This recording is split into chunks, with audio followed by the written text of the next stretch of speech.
সূরা আল ওয়াকিয়া। রহমান রহিম আল্লাহ তাআলার নামে। যখন কিয়ামতের অবশ্যম্ভাবী ঘটনাটি সংঘটিত হবে তখন কেউই তার অস্বীকারী থাকবে না। এই ঘটনাটি হবে কারো মর্যাদা ভুলুণ্ঠনকারী আর কারো মর্যাদা সমুন্নতকারী। পৃথিবী যখন প্রবল কম্পনে কম্পিত হবে, পর্বতমালা সম্পূর্ণরূপে চূর্ণ বিচূর্ণ করে দেওয়া হবে, অতঃপর তা বিক্ষিপ্ত ধুলাবালিতে পরিণত হয়ে যাবে আর তোমরা 3 ভাগে ভাগ হয়ে যাবে। প্রথমত হবে ডান দিকের দল। জানো এই ডান দিকের দলটি কত সৌভাগ্যবান। দ্বিতীয়ত হবে বাম দিকের দল, আরে বাম দিকের দলটি কত হতভাগা। তৃতীয়ত হবে অগ্রবর্তী ঈমান আনয়নকারী দল। এরাই হল মূলত প্রধান অগ্রগামী দল। এরা হচ্ছে আল্লাহ তাআলার একান্ত ঘনিষ্ঠ বান্দা। এরা অবস্থান করবে নিয়ামতে পরিপূর্ণ জান্নাত সমূহে। এদের বড় অংশটি অবশ্য হবে আগের লোকদের মধ্যে থেকে, আর সামান্য অংশই থাকবে পরবর্তী লোকদের মাঝ থেকে। তারা থাকবে স্বর্ণখচিত আসনের উপর, তার উপর একে অপরের মুখোমুখি আসনে হেলান দিয়ে বসবে। তাদের চারপাশে তাদের সেবার জন্য চিরকিশোরদের একটি দল ঘুরতে থাকবে।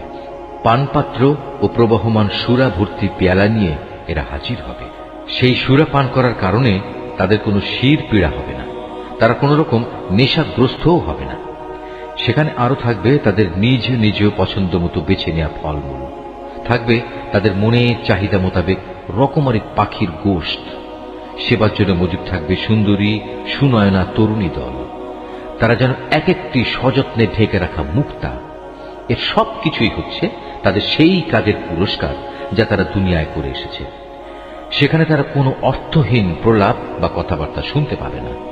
সেখানে বলা হবে শুধু শান্তি, নিরবচ্ছিন্ন শান্তি।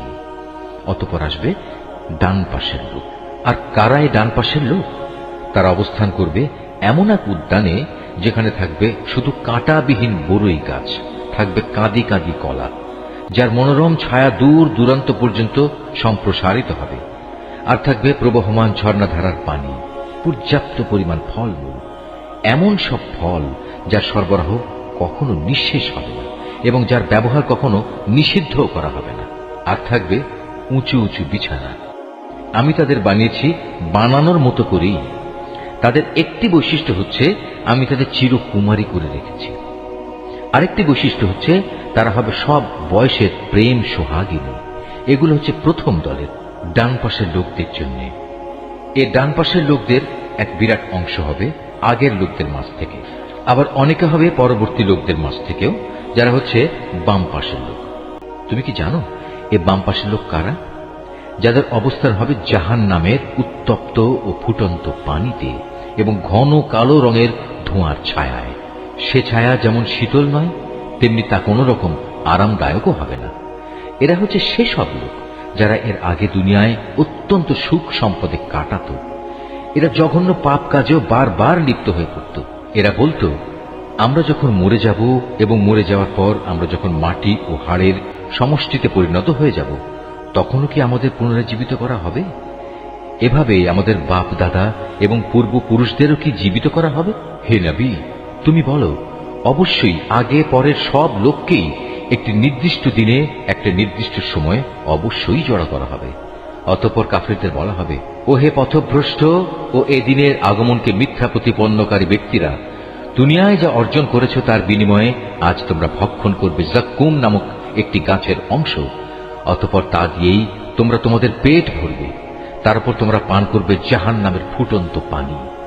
তাও আবার পান করতে থাকবে মরুভূমির তৃষ্ণার্ত উটের মতো করে। এ হবে কিয়ামতে তাদের যথার্থ মেহমানদারি। আমি যে তোমাদের সবাইকে পয়দা করেছি এ কথাটা তোমরা কি স্বীকার করছো না? তোমরা যে নারী দেহের একটি ভাণ্ডে এক বিন্দু বীর্যপাত করো, সে সম্পর্কে কখনো কি ভেবে দেখেছ? বলতো, তাকে কি তোমরা পূর্ণাঙ্গ মানুষ বানিয়ে দাও না আমি তার স্রষ্টা? তোমাদের মাঝে সবার মৃত্যু আমি নির্ধারণ করি এবং আমি এ ব্যাপারে মোটেই অক্ষম নই যে তোমাদের বদলে তোমাদের মতোই আর এক দল মানুষ বানিয়ে দেব এবং প্রয়োজনে তোমাদেরই আবার এমনভাবে তৈরি করব যে কিছুই তোমরা জানতে পারবে না। তোমরা যখন তোমাদের প্রথম সৃষ্টির ব্যাপারটা জানতে পেরেছ, তখন দ্বিতীয়বার সৃষ্টির এ সাবধান বাণী থেকে কেন শিক্ষা গ্রহণ করছো না?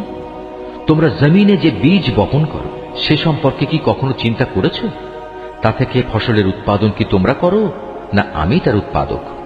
অথচ আমি যদি চাই তাহলে অঙ্কুরিত সব বীজ খড় কুটায় পরিণত করে দিতে পারি, আর তা দেখে তোমরা হতভম্ব হয়ে পড়বে।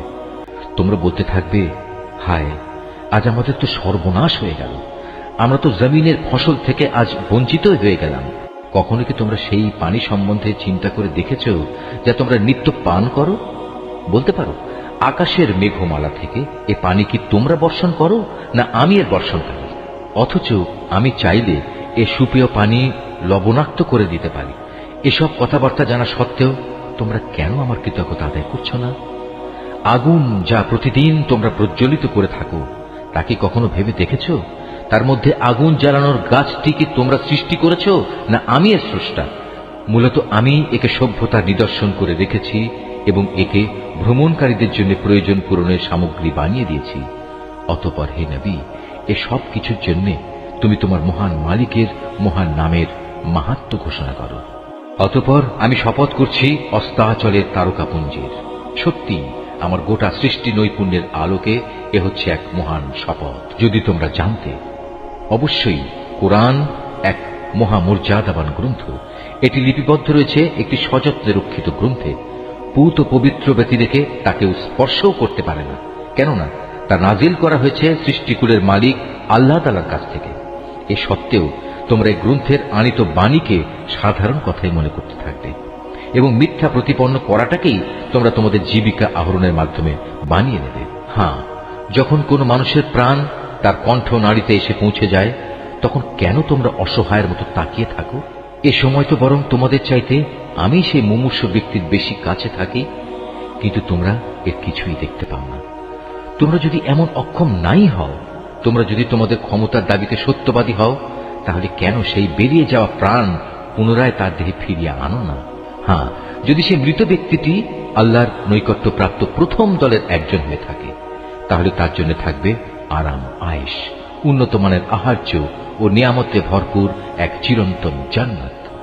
আর যদি সে হয় ডান পাশের দ্বিতীয় দলের কেউ, তাহলে তাকে এই বলে অভিনন্দন জানানো হবে, তোমার জন্য রয়েছে আল্লাহর পক্ষ থেকে শান্তি আর শান্তি, কারণ তুমি তো ছিলে ডান পাশেরই একজন।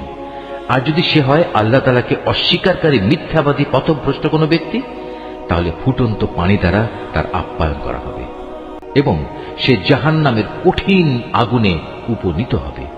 নিশ্চয়ই এ হচ্ছে এক অমোঘ সত্য ঘটনা।